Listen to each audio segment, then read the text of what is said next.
All right, I do want to circle back and talk about Paul George. He had a long therapeutic session with the local media in Indianapolis. It was actually, guys, a little sad at one point. George said this is the most frustrated he can remember being. He even added, quote, "Maybe I'm just living in the past of how good we used to be." Yeah. Look, wow. Things have certainly changed in Indiana. This is a team that had, once upon a time, right, they were the real threat to LeBron James in the East. Now, they wouldn't even make the playoffs if the postseason started today. They've lost 4 straight. They're 15-18. But George is saying now he has decided he is going to change his attitude. He said, quote, "I've been caught up with officials, getting caught up with on-court stuff. I've lost sight of how fun this game is to me. I just have to approach it as being myself, enjoying the process, enjoying the grind." And Byron, reporters said they did see George noticeably goofing around in practice more yesterday, trying to live by his words there. Does this work? Is this going to work if he's Well, you know what? happy and he knows it? Kudos to Paul for saying, I got to make a change. You know, the season is not going the way we expected it. I'm not playing the way I expect to play. It's been rough in Indiana at this particular point. So I got to try to change it up. That's great. Kudos to him for that. But you know what changes all that and makes it fun? Winning. Bottom line, winning. You want to have fun. You can't fake it till you make it in the NBA. No, you can't fake it. You got to go on the court. You got to produce. You guys got to come together and figure this thing out. And winning solves all that. There's winning and misery. That's it. Pat Riley said that. That's right. I know where you got that from. Misery. That's it. And he was absolutely right. Now here's the thing. I look at it this way. He played on those really good Indiana teams that had older veteran leader guys. David West isn't around anymore. All of a sudden, Paul George is the leader of that team. And that's a role he wasn't necessarily used to. He was just used to playing his game, not having to worry about dealing with other guys and dealing with personalities. And I think it's taken him about 1.5 years to kind of figure out, hey, you know what? I don't have to stress over that stuff. If I play my game, I can lead by example and just kind of do it that way. Yes, but I agree with Byron. And winning is really the thing. Sure, I think of course. I think he would be a great leader if they were winning. I think he would know exactly what he was doing. He's a fantastic player. All right. We got to take a quick break. When we return, we will talk about a new basketball league. Ice Cube is launching for retired players. Byron, which is going to be awesome. But first, here's our distant replay from this date in 2001, starring our own Tracy McGrady. Hudson runs it down. Tracy was really strong. Oh, no. Who is that? Othello Harrington. Othello. Georgetown. Why was he jumping? Patrick Ewing and Alonzo Mourning are shuddering somewhere. Othello like that never hang blocked on a the shot in rim. his life. Why is he jumping? Come on. What they really want to do is sit around, look at some killer basketball highlights. So, hey, LeBron James very nicely has accommodated us by having a birthday today. That just gives us carte blanche. We have an excuse. We're just going to show you a bunch of awesome video. This conversation actually started with LeBron, who does turn 32 today. He was asked to compare himself to Michael Jordan at the same age. And it really is an interesting inflection point to look at the numbers because Michael had won 3 titles by 32, and guess what? Same for LeBron. And because LeBron didn't have to go through that, whole pesky college thing first, he has already racked up more points, rebounds, and assists than MJ.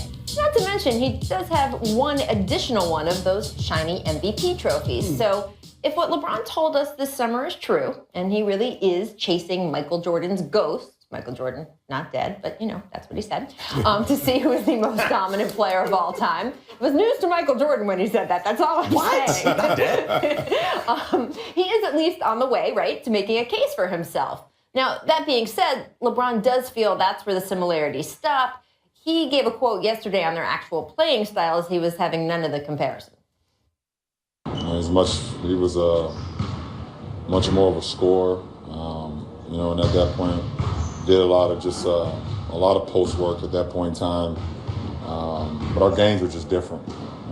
His body is different. My body is different than his. All right, so who does LeBron compare to in the way he plays? I mean, he's obviously, right, guy's got a lot of magic in his game, the court vision, the passes, the way he controls the floor. Who's that guy in that shot? Look at that. We also have, producer Danny called this morning LeBron the rich man's Pippen, which is maybe the first time he's been called that. Wow. Certainly defensively, you can see Scotty's influence on LeBron. We could run a half dozen of these chase down blocks, right? Mm-hmm. Oh, yeah.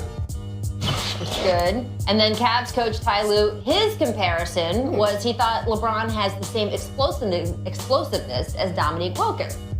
another compliment. Yeah, I mean, look, I don't think there's any question when you talk about one of the greatest dunkers of all time and finishers. I mean, that's LeBron, too. Right, and of course, you got to throw in Dr. J, as far as I'm concerned. If you're going to talk about athleticism, boom, there you go. And Oscar Robertson, look, we keep talking about Oscar in reference to Russell Westbrook right now because of the triple-doubles. But let's be honest, all a triple-double is a way of measuring all-around influence in a basketball game.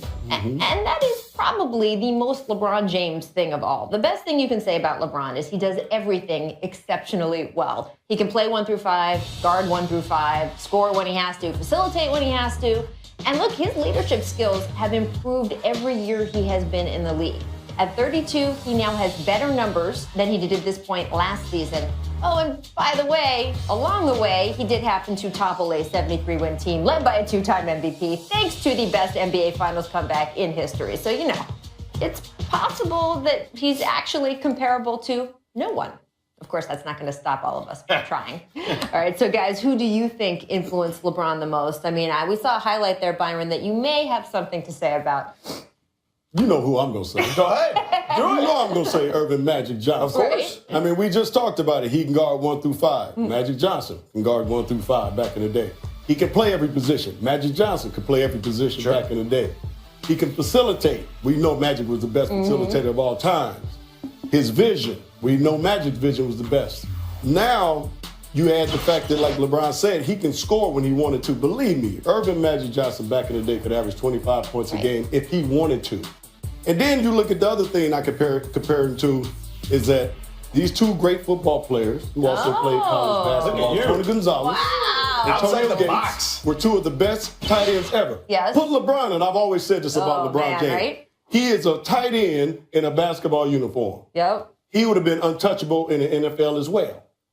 And we already know he's untouchable on the basketball court. Well, remember, he had that flag football game, him and Kevin Durant. So he feels like he is a receiver of sorts. He is. So there's that. Now, I'm with you on Magic. I'm with you on Oscar Robertson. Right. I would throw in the upper body or the body frame of a Karl Malone. I would add that into the equation. Because LeBron is built like a truck. I don't think we've seen a guy as chiseled as LeBron since this guy right here, the mailman, Karl Malone, who was built like a brick house. So that's the other part of the equation that I would throw in there. I would throw that LeBron's strength is only rivaled of that of a guy who's one of the greatest power forwards of all time. Yeah, well, I would agree with you there as well. And one thing that I left out with LeBron is we talk about his athleticism, but his speed and his quickness is unmatched when you look at somebody his size. And Karl might be the closest guy to him when you talk about those two elements of his game as well. And he's 32. I mean, he pointed out yesterday to reporters, he said, I'm like a fine wine. I just keep aging well. I don't know how many more years we have of this version of LeBron, but it's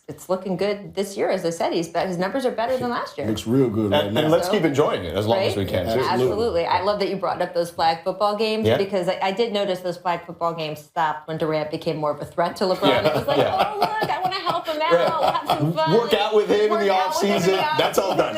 See you later. That's what true competitors do, though. I can't imagine why. I don't know why I was down there. You're getting a little too close. Exactly. All right, let's turn our attention to last night's game in Cleveland. The Cavs had an 18-point lead at the start of the fourth quarter, but they did have some trouble putting the Celtics away. Boston pulled to within 1 3 times in the final 2 minutes. They did end up falling 124 to 118.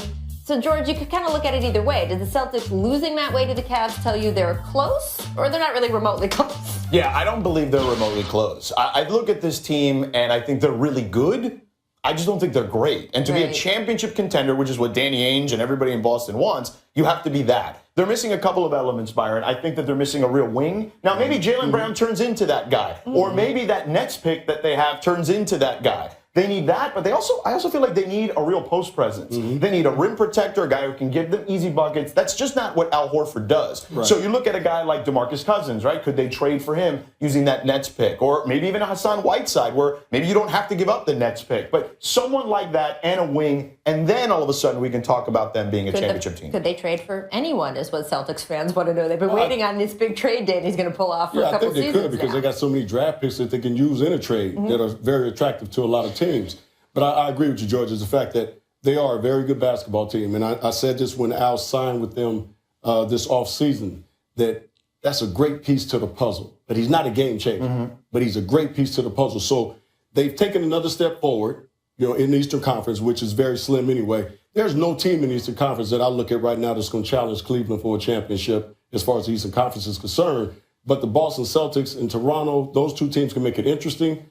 But still, at the end of the day, Cleveland is still the favorite. Rachel, they're like a baseball team that has a bunch of 2 and 3 starters. Right. They don't have the number one. Right. Like Right. Isaiah Thomas and Al Horford are good players, all-star type players, but they're not a definitive number one guy. Yeah, I mean, the Celtics are now 0-6 against the top 2 teams in either conference. Not there. Rough night for the Raptors the past couple nights, too. So the Cavs, again, distinguishing themselves as the class of the conference. Not that we didn't know that already. Let's talk about the Lakers. LA outscored 31-13 in the third quarter last night at home to the Mavs.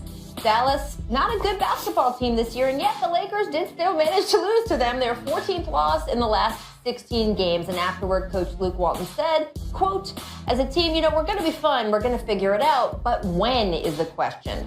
How much does it mean to us right now to figure it out? Do we want to do it now, or do we want to wait 2 or 3 years? Take a look. The Lakers hold the worst record in the league in the month of December, 2-14. This is after they were 10-10 heading into the month. So, Byron, if you look at Luke's equation here, are we going to figure it out right now, or is it going to take 2 or 3 years? Where are you putting your money? Well, it's going to take 2 or 3 years. Now, when he said, do we want to wait? We all know LA fans don't want to wait. Yeah. And if they wanted to wait, I wouldn't probably be sitting here with you guys. So I'm just saying. Hey, so listen, you're being honest. Listen, they don't want to wait. Yeah. I understand what he's saying, but you're going to have to. Unless they can make a trade or like you said, make that draft pick that can come in right away and be a game changer, they're going to have to wait for these young guys to continue to develop. And they will. They will develop. They'll get better and better.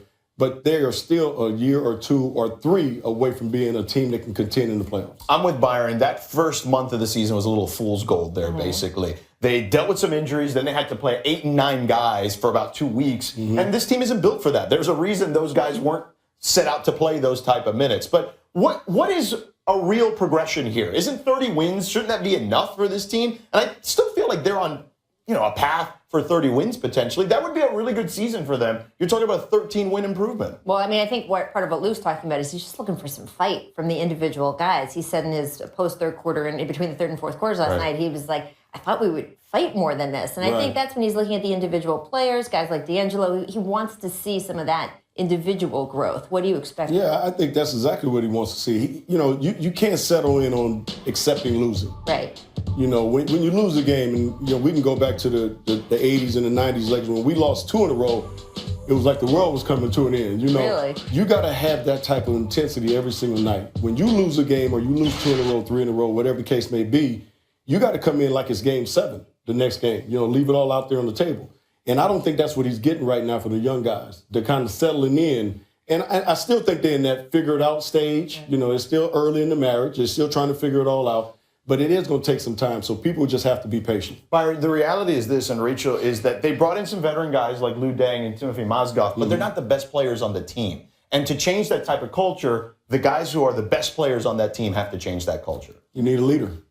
And patience, apparently. And patience.